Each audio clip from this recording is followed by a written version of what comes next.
I visited the port of entry here in Eagle Pass. I spoke with a woman that had been in line for 15 hours.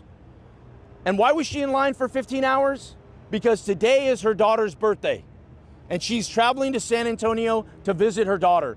This is the everyday life. Imagine you're in New York City and the Brooklyn Bridge takes you 15 hours to get to the city. Imagine you're in San Francisco, you're in California, and the Golden Gate Bridge takes you 15 hours. It's no different than any community here on the border. The train is so vital to our commerce, and it has been shut down for days. Why has it been shut down? Because there are tens of thousands of migrants using that train to enter the country illegally.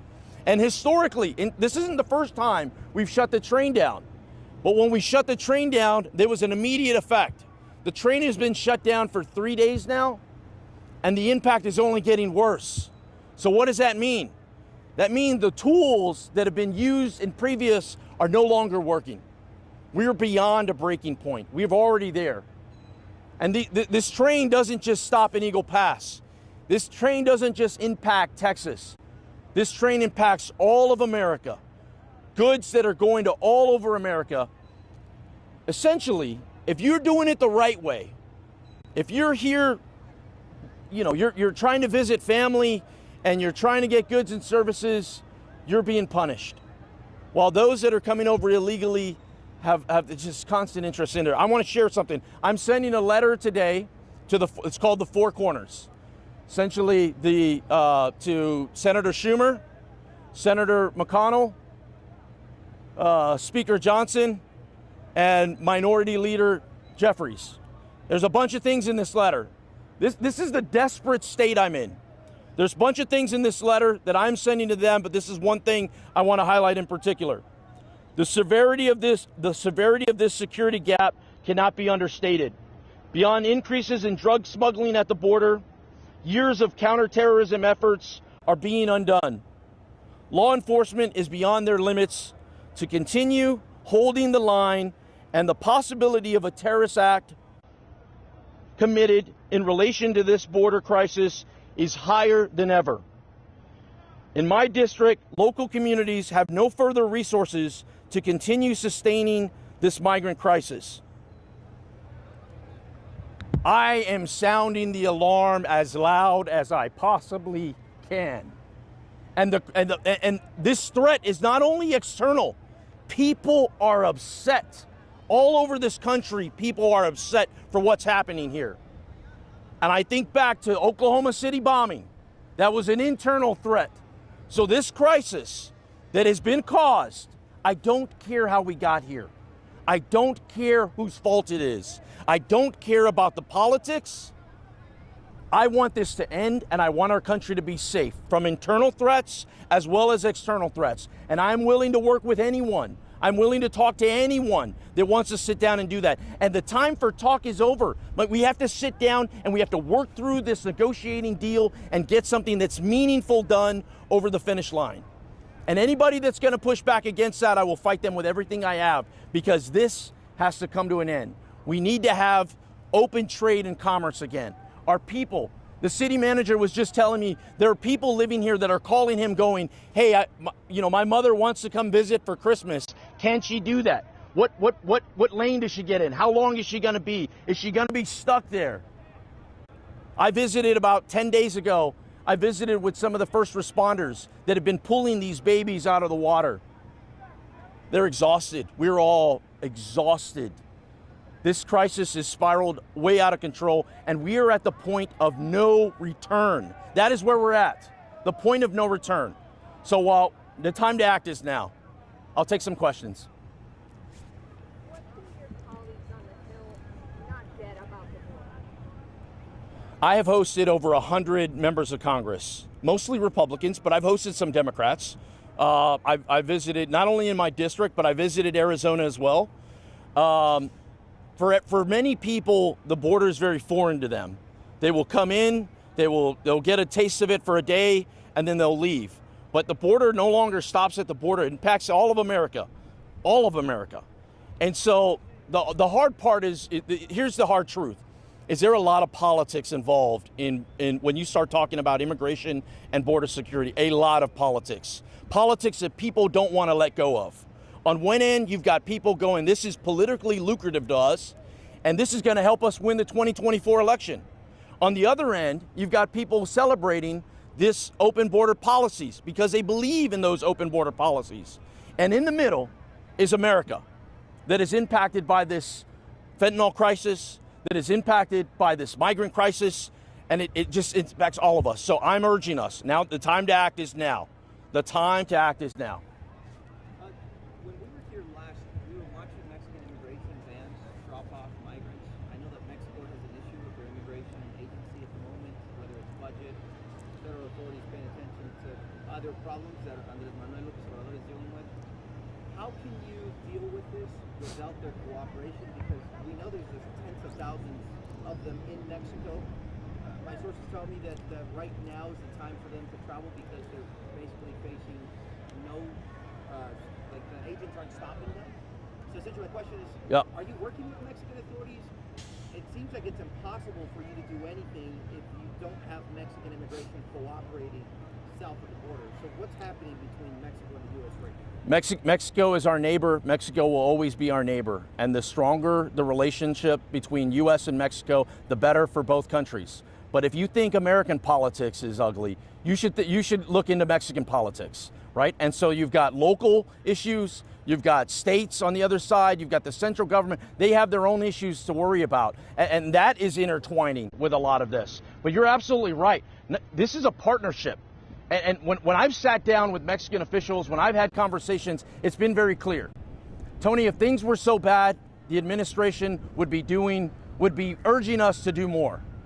And so I've been urging them to do more. Congress has a role to play in this. The administration has a role to play in this. We all have a role to play in this. But until that all comes together, I mean, I've gotten calls to go, hey, Tony, can you let us know what's going to be in this border, from Mexican officials saying, can you let us know what's going to be in this border deal because it's going to impact us. So it is a two-way street on how things work. But I'm not seeing the level of cooperation that I've seen in years past. That's evident when you have this at our doorstep, and it needs to change. Speaking of, I mean, I kind of want to call your attention to the fact that we're seeing someone be taken off medically. Again, this is the second time in 30 minutes or so.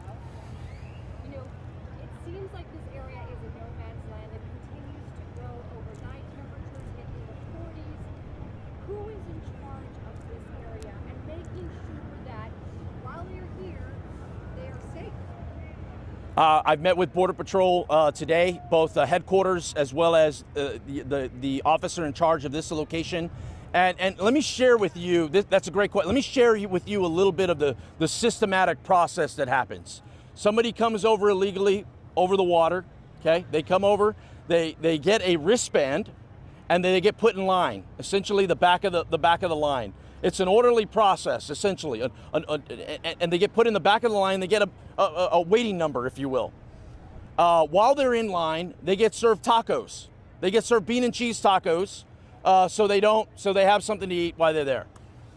They're picking up people in groups of 37, 47, 15 is kind of the group.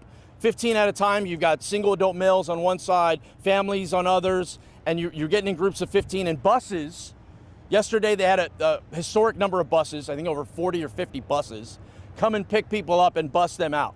Now, they're not busing them across to Mexico. They're busing them to San Antonio and El Paso and Laredo and other places. And then these people are going in those buses that have been processed because they're doing some processing right here. There's others that are going to the facility. Many of these people have been waiting here for days before they're processed. And there's thousands, tens of thousands on the Mexican side waiting as well. It is not sustainable. Just when you think you've hit the bottom, you haven't. That's why I'm saying, come here on Christmas Day. It's going to be worse. Come here on unless we do something now. No more finger pointing, no more it's somebody else's fault. Unless we do something now, it's not going to change. We closed the border for 3 years under Title 42, and now asylum seekers who want to do it the right way, they have to register and use the CBP-1 app, and they're stuck in Mexico, many of them facing dangerous situations from the cartel. It takes them 6 to 8 weeks to even get an appointment. So they have this desperate situation where their only opportunity to apply So And so even if the solution so I visited the port of entry, where there were 60 people that did it through the CBP One app. 60. There are 10,000 people coming over. Okay, that process is completely broken. The facts are, 9 out of 10 people that we're looking at do not qualify for asylum. They're not going to qualify. Whether their court date is in 3031 or their court date is tomorrow, they're not going to qualify. Because if you ask, and many of y'all have, if you ask why they're here, it's one simple reason. They're here for economic purposes. They're fleeing economic persecution. That's why they're fleeing. And the cartels are the ones that are facilitating that. So they're not fleeing the cartels. The cartels are helping them flee economic persecution. And 9 out of 10 will not qualify for asylum. So this is broken. You know, what is also broken, we're not talking about legal immigration. There is no discussion about legal immigration. There is no discussion about work visas. There is no discussion on that. Everything is consumed with the illegal aspect that's happening. We'll take 2 more questions and I'll be good. Right here. Yeah, so this week Governor Abbott signed SB 4, which gives local authorities and state authorities the power to, look at the situation, but address the situation. What do you think about that? I don't think that goes in effect, if I'm correct. It doesn't go in effect until March. What I'm seeing is the state is doing everything it possibly can to keep its head above water, and it's trying to help out. But this is a federal issue. This is a federal issue, and this only stops when the federal government responds. Last one. Given that so many people are coming here in economic desperation, as a global superpower, what is the U.S.'s role in helping countries like Venezuela, Nicaragua? What is the foreign policy response to what is an international crisis as much as it is a domestic issue? The U.S.'s role is to take care of Americans. That is our role. Americans should be put before anyone else. As an American, I feel that. When I call 911, there should be someone on the other end of that.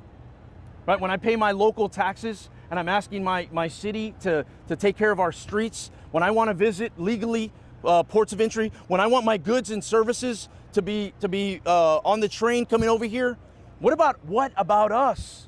What about the people that live here? What about the people that are doing it the right way? What about us? We are the ones forgotten in this entire equation. Everyone is talking about everything else but us.